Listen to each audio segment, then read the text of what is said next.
Conociendo a Dios, parte 7. El pecado. La Biblia cuenta la historia de cómo Dios llamó a su pueblo de entre aquellos que se habían convertido en pecadores, personas que habían caído de un estado sin pecado, y cómo los restaura a un estado sin pecado. Es la historia de cómo el problema del pecado, que nunca pudo resolverse completamente a través de los sacerdotes imperfectos ni de los sacrificios de animales del Antiguo Testamento, fue finalmente y completamente resuelto por la obra expiatoria de Jesucristo, quien es Dios mismo. Por eso, debemos entender qué es el pecado. Y necesitamos saber cómo podemos vencer el pecado, cómo debemos luchar contra él. Sin eso, no podremos vivir verdaderamente en la libertad del pecado que pertenece al pueblo de Dios. La naturaleza del pecado, el pecado original. El pecado original se refiere al pecado de Adán. Por la transgresión de Adán, todo ser humano después de él nace en pecado.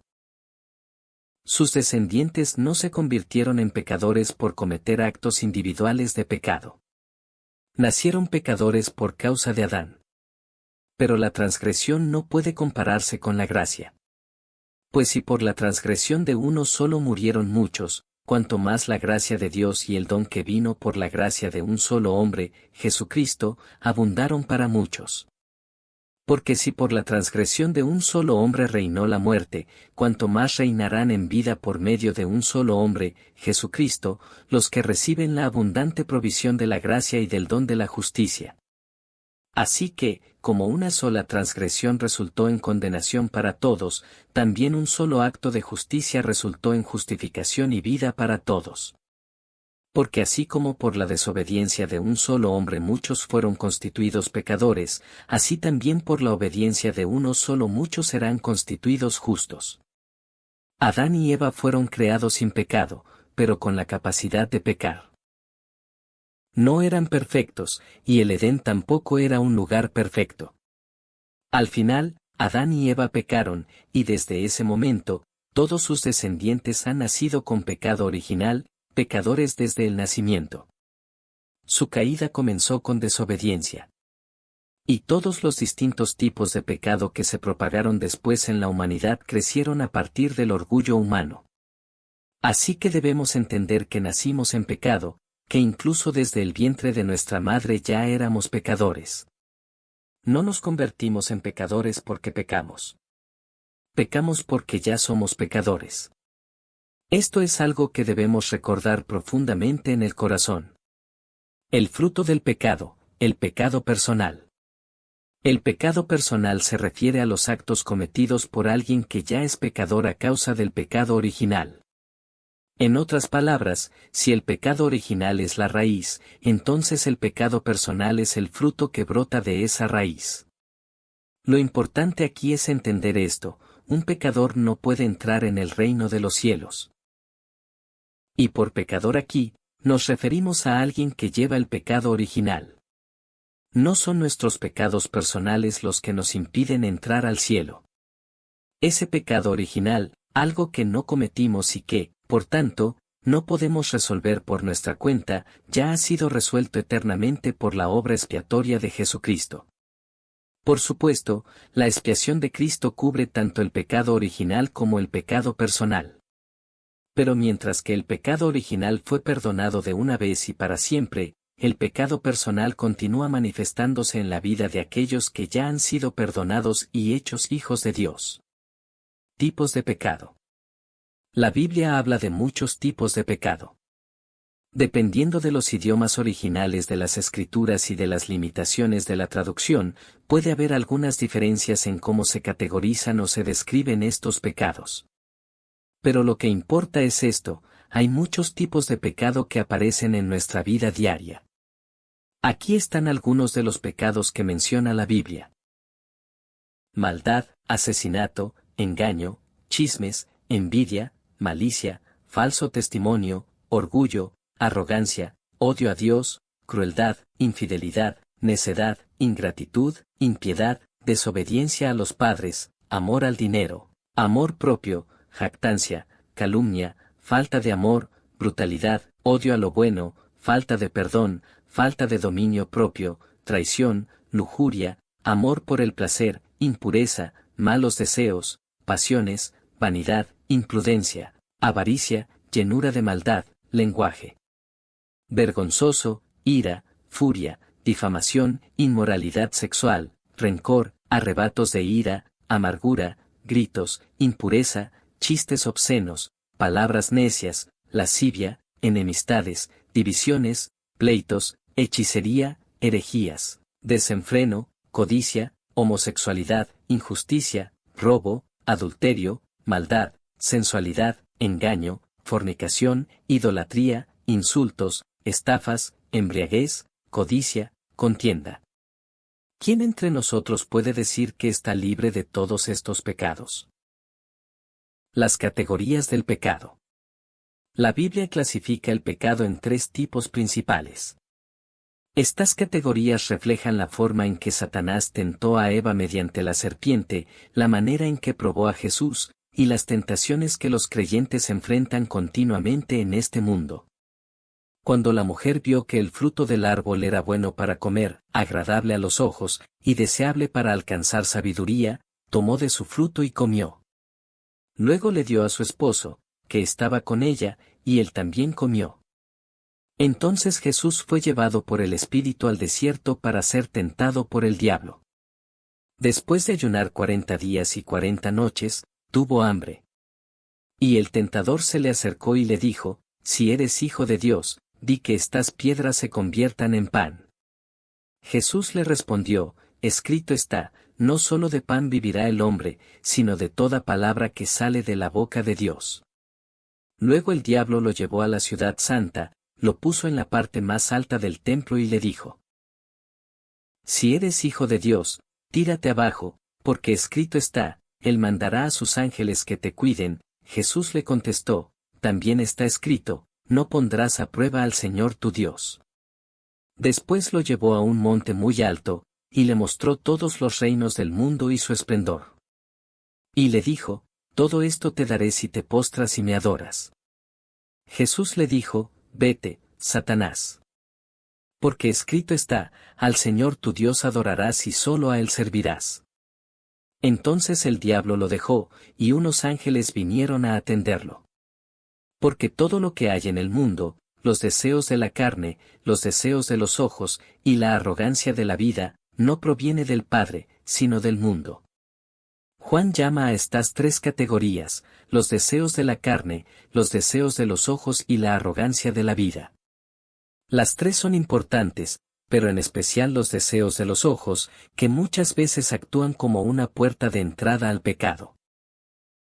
Eva avanzó hacia el pecado después de haber visto el fruto, habiendo escuchado las palabras de Satanás. Incluso cuando Satanás tentó al Hijo de Dios, comenzó mostrándole todos los reinos del mundo y su gloria, y luego le dijo, póstrate y te los daré. Satanás sabe cuán poderoso es el ver. Los ojos son la lámpara del cuerpo. Si tus ojos están sanos, todo tu cuerpo estará lleno de luz. Pero si tus ojos están enfermos, todo tu cuerpo estará en tinieblas. Y si la luz que hay en ti resulta ser oscuridad, qué densa será esa oscuridad. Jesús también les dijo, si fueran ciegos, no serían culpables de pecado. Pero como afirman que pueden ver, su culpa permanece. Hay algo más que quiero resaltar sobre el pecado, no regocijarse en el Padre. La Biblia enseña que alejarse de Dios es pecado. No temerle, es pecado. Tu maldad te castigará, y tu infidelidad te reprenderá. Reconoce y comprende cuán malo y amargo es abandonar al Señor tu Dios y no tener temor de mí, declara el Señor Todopoderoso. Incluso estando cerca del Padre, si nuestro interés está solo en sus bienes, seguimos en pecado. El hijo menor, que tomó su parte de la herencia y se alejó, claramente estaba en pecado. Un hombre tenía 2 hijos. El menor le dijo a su padre, Padre, dame la parte de la herencia que me corresponde. Así que el padre repartió sus bienes entre ellos. No mucho después, el hijo menor reunió todo lo que tenía, se fue a un país lejano, y allí desperdició su fortuna viviendo desenfrenadamente. Me levantaré e iré a mi padre, y le diré, Padre, he pecado contra el cielo y contra ti. Ya no merezco ser llamado tu hijo, trátame como a uno de tus jornaleros. Sí. Ese hijo menor finalmente comprendió. Entendió que era mejor ser un siervo en la casa del padre que tener todas sus posesiones y estar lejos de él. Esto es lo mismo que David confesó.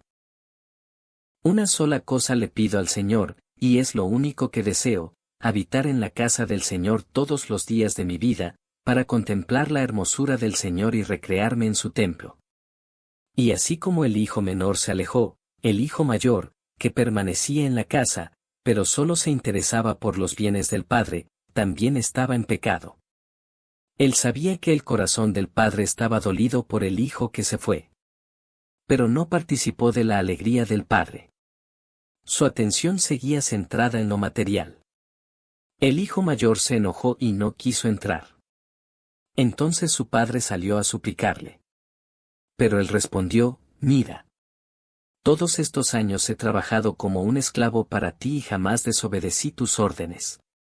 Pero ni un cabrito me has dado para celebrar con mis amigos. Pero cuando vuelve ese hijo tuyo que ha malgastado tus bienes con prostitutas, matas para él el becerro gordo. Esto es pecado. Esto es lo verdaderamente perverso.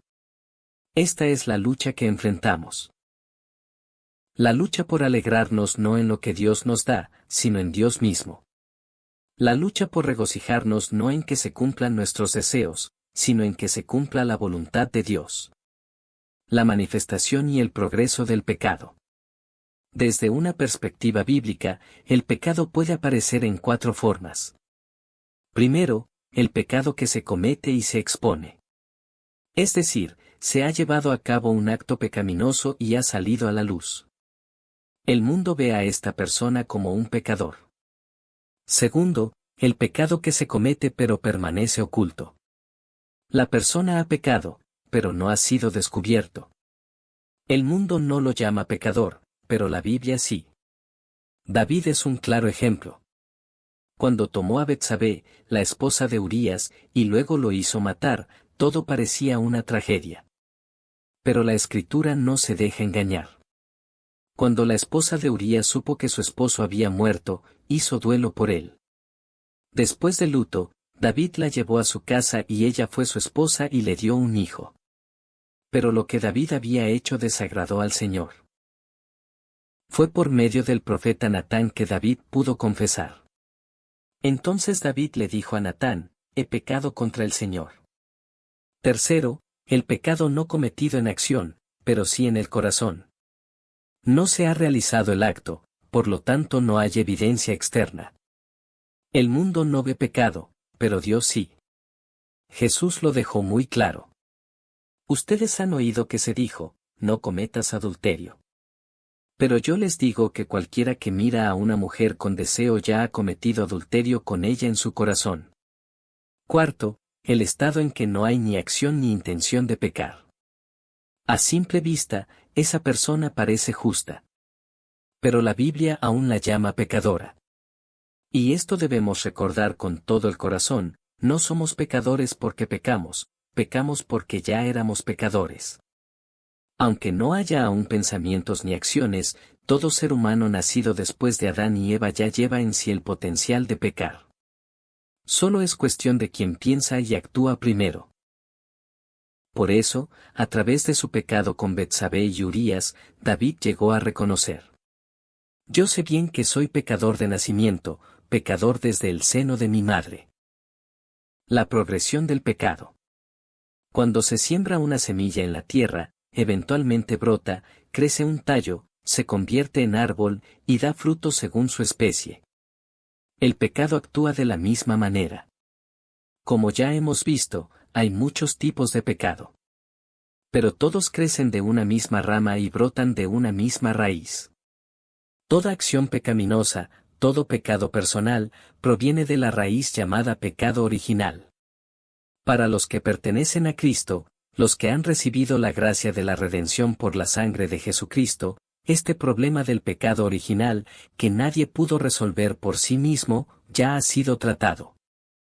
La raíz del pecado ha sido arrancada, y el pueblo de Dios ha sido liberado de ella. Ese árbol del pecado está destinado a morir. Y, sin embargo, por ahora, ese árbol todavía parece estar vivo. Ese es exactamente el tiempo en el que vivimos. Ciertamente hemos sido liberados del pecado original. Y es precisamente ese pecado original el que impide la entrada al reino de Dios. Por eso podemos tener la certeza de la salvación. Pero aunque la raíz haya sido arrancada, el fruto todavía aparece en un árbol que aún parece estar vivo. Eso es el pecado personal. El pecado personal no es la causa, sino el resultado del pecado. No es lo que impide que alguien entre al cielo, pero sigue siendo pecado. Y el pecado personal rompe nuestra relación con Dios. Así es como progresa el pecado personal. Primero, debemos reconocer que somos pecadores existenciales.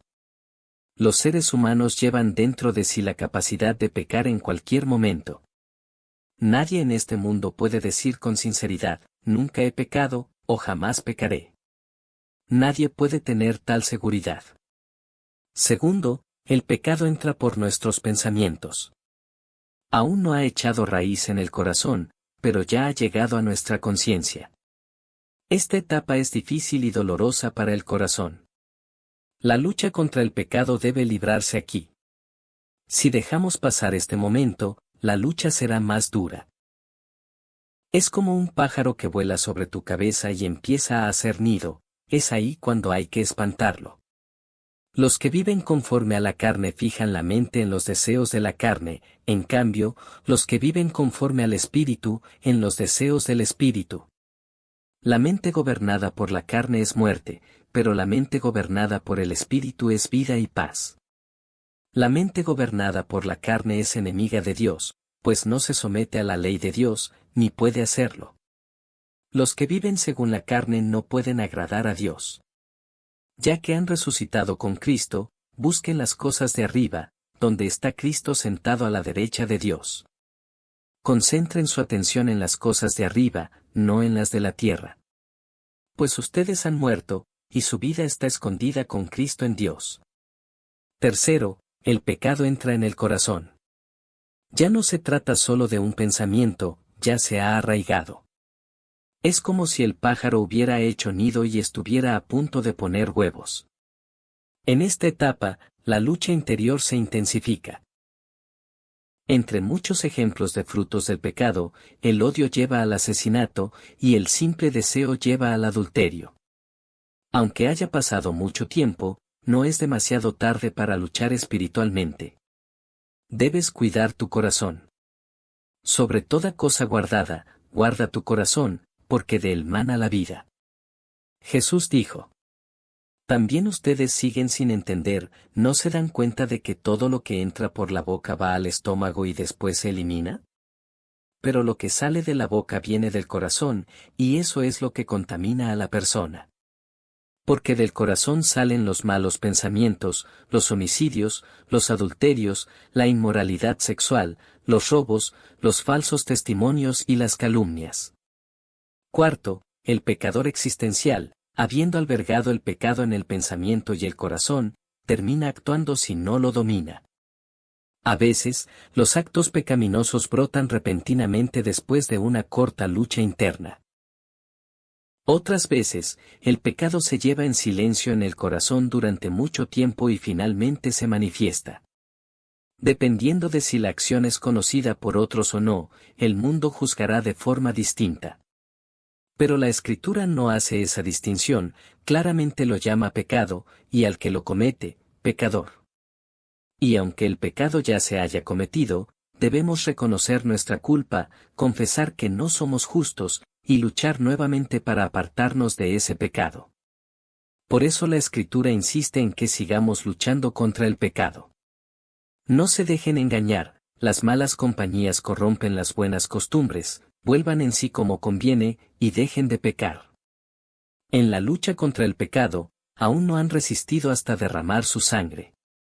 Cuando el pecado se convierte en acción, si no se detiene, se repetirá. Si se repite sin ser dominado, se convierte en hábito. Si el hábito continúa, se convierte en estilo de vida. Y si ese estilo de vida sigue, se transforma en adicción. Al final, viene el juicio.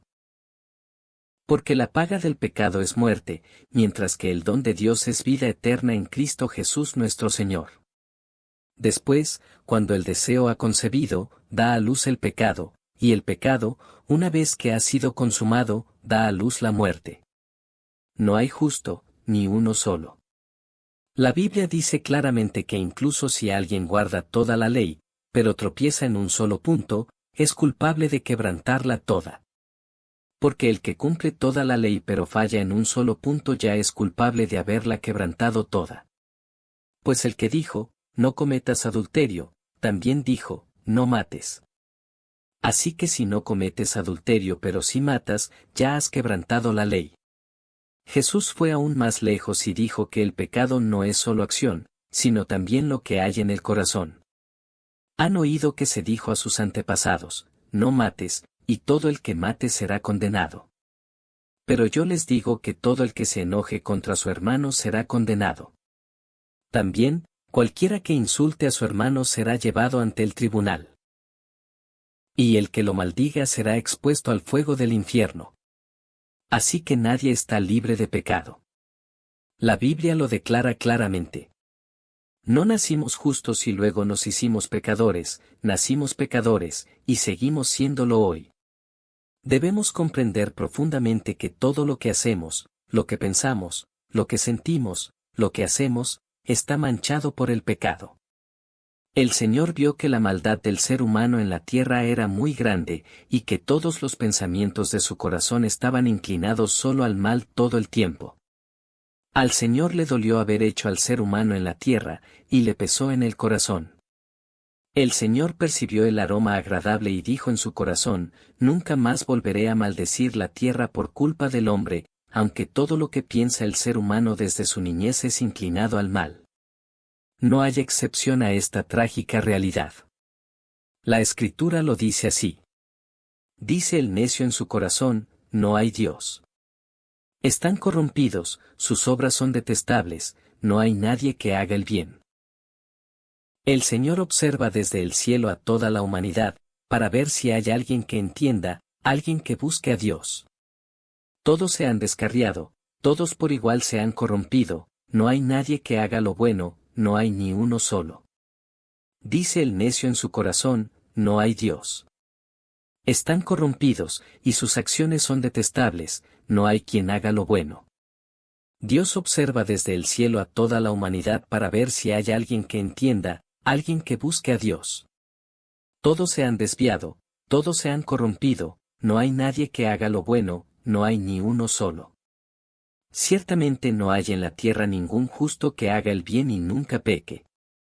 Así está escrito, no hay un solo justo, ni siquiera uno, no hay nadie que entienda, nadie que busque a Dios. Todos se han desviado, a una se han corrompido, no hay nadie que haga lo bueno, no hay ni uno solo. Pero tenemos esperanza. Es la verdad de que Jesucristo vino para salvar a los pecadores. Pero vayan y aprendan lo que significa esto, lo que quiero es misericordia y no sacrificios. Porque no he venido a llamar a justos, sino a pecadores. Al oír esto, Jesús les dijo, no son los sanos los que necesitan médico, sino los enfermos. No he venido a llamar a justos, sino a pecadores. No he venido a llamar a justos, sino a pecadores para que se arrepientan. La resolución del pecado. La Biblia dice que siempre estamos expuestos al pecado. Como pueblo de Dios, como hijos suyos, es bueno no pecar, y debemos luchar para vencer al pecado. Pero más importante que no pecar es saber qué hacer después de pecar. Y esto es, no ocultes tu pecado. Debes sacarlo a la luz. Debes confesarlo. Te confesé mi pecado y no encubrí mi maldad. Quien encubre su pecado jamás prospera, quien lo confiesa y lo deja, halla perdón. Si afirmamos que no tenemos pecado, nos engañamos a nosotros mismos y no tenemos la verdad. Si confesamos nuestros pecados, Dios, que es fiel y justo, nos los perdonará y nos limpiará de toda maldad. Si afirmamos que no hemos pecado, lo hacemos pasar por mentiroso y su palabra no habita en nosotros. Porque Dios es quien lo sabe todo. ¿Acaso no lo habría descubierto Dios, ya que Él conoce los secretos del corazón? Si en mi corazón hubiera abrigado maldad, el Señor no me habría escuchado. El Señor conoce los pensamientos humanos, y sabe que son vanos. Pero confesar el pecado, ya sea en el pensamiento, en el corazón o en las acciones, no significa que debamos proclamarlo públicamente o delante de muchas personas. A quien debemos confesar siempre es a Dios. Delante de Dios, sí o sí, debemos confesar y arrepentirnos. Pero delante de los hombres, no siempre es necesario. David, después de su adulterio con Betsabé y del asesinato de Urías, fue confrontado por el profeta Natán, quien reveló lo que él había tratado de ocultar. En ese momento, David ya no ocultó más. Confesó su pecado. Entonces David le dijo a Natán: he pecado contra el Señor. Aunque su historia quedó registrada para todos en las Escrituras, David no confesó ante toda la nación. Confesó ante Dios, a través del profeta Natán. Yo reconozco mis transgresiones, siempre tengo presente mi pecado. Contra ti he pecado, solo contra ti, y he hecho lo que es malo ante tus ojos. Por eso eres justo cuando dictas sentencia y sin reproche al juzgar. El hijo pródigo, que se había marchado de casa con la herencia de su padre, hizo una confesión similar. Entonces el hijo le dijo: Padre, he pecado contra el cielo y contra ti, ya no merezco que se me llame tu hijo. Ahora bien, el hecho de que el pecado, sea en pensamiento, en el corazón o en acción, haya sido tratado delante de Dios no significa que no haya consecuencias. La restauración de la relación no implica que no haya costo por el pecado. David todavía enfrentó consecuencias claras por lo que había hecho. Así dice el Señor: de tu propia familia haré que el desastre caiga sobre ti. A la vista de todos te quitaré a tus mujeres y se las daré a otro, que dormirá con ellas a plena luz del día. Tú lo hiciste a escondidas, pero yo lo haré a plena luz, ante todo Israel. Después de que el pecado ha sido tratado. Una vez que el pecado ha sido tratado y hemos sido restaurados ante Dios y ante los demás, debemos luchar con aún más empeño para no volver al lugar del pecado. Más tarde Jesús lo encontró en el templo y le dijo: mira, ya estás sano. No vuelvas a pecar, no sea que te ocurra algo peor. Tampoco yo te condeno, declaró Jesús. Ahora vete, y no vuelvas a pecar. Incluso antes y después de que el pecado haya sido perdonado, aún podemos caer otra vez.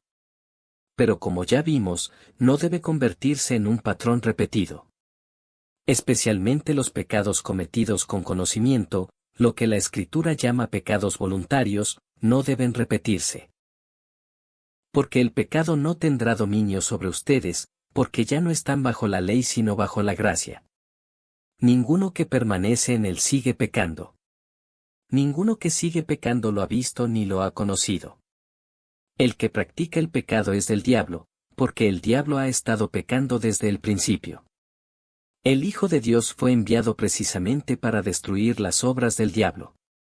Ninguno que ha nacido de Dios practica el pecado, porque la semilla de Dios permanece en él, no puede seguir pecando, porque ha nacido de Dios.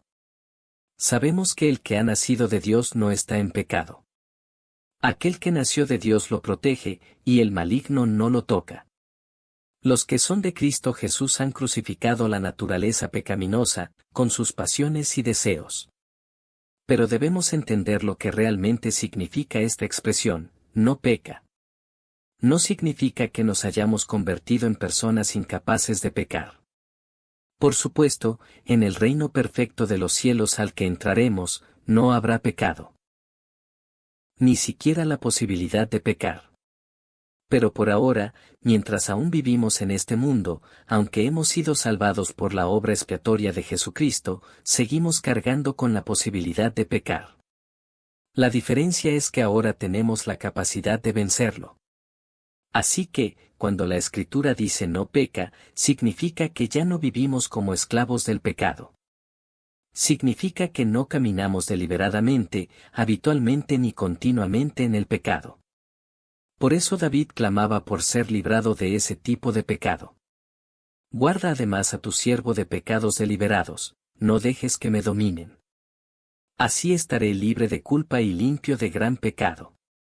Por eso Pablo también proclama que ya no somos esclavos del pecado. Sabemos que nuestro antiguo yo fue crucificado con él para que el cuerpo dominado por el pecado perdiera su poder, a fin de que ya no seamos esclavos del pecado. Por lo tanto, necesitamos ayuda. Debemos depender del Espíritu Santo en esta lucha, porque no podemos vencer con nuestras propias fuerzas. Crea en mí, oh Dios, un corazón puro, y renueva un espíritu firme dentro de mí. No me alejes de tu presencia, ni me quites tu Santo Espíritu. Así que les digo, vivan por el Espíritu, y no sigan los deseos de la carne. Porque el deseo de la carne es contra el Espíritu, y el del Espíritu es contra la carne. Ambos se oponen entre sí, de modo que ustedes no pueden hacer lo que quieren. Pero si son guiados por el Espíritu, no están bajo la ley. También debemos aferrarnos a la palabra del Señor, que es vida. ¿Cómo puede un joven llevar una vida íntegra? Viviendo conforme a tu palabra. Yo te busco con todo el corazón, no dejes que me desvíe de tus mandamientos. En mi corazón atesoro tus dichos para no pecar contra ti. Sí. Siempre debemos ser conscientes de que estamos expuestos al pecado, y debemos luchar la batalla espiritual para vivir como el pueblo de Dios, como sus hijos. Hasta el día en que el Señor nos llame, hasta el día en que Jesús regrese, todavía podemos pecar en pensamiento, en corazón y en acción. Pero debemos llevar con nosotros la conciencia del pecado. Y esa conciencia debe llevarnos, naturalmente, a repetir cada vez menos el pecado, porque hemos llegado a conocer lo que no agrada a Dios. Día tras día, aferrémonos a la palabra de vida y caminemos como el pueblo de Dios, alejándonos del pecado y acercándonos más al Señor.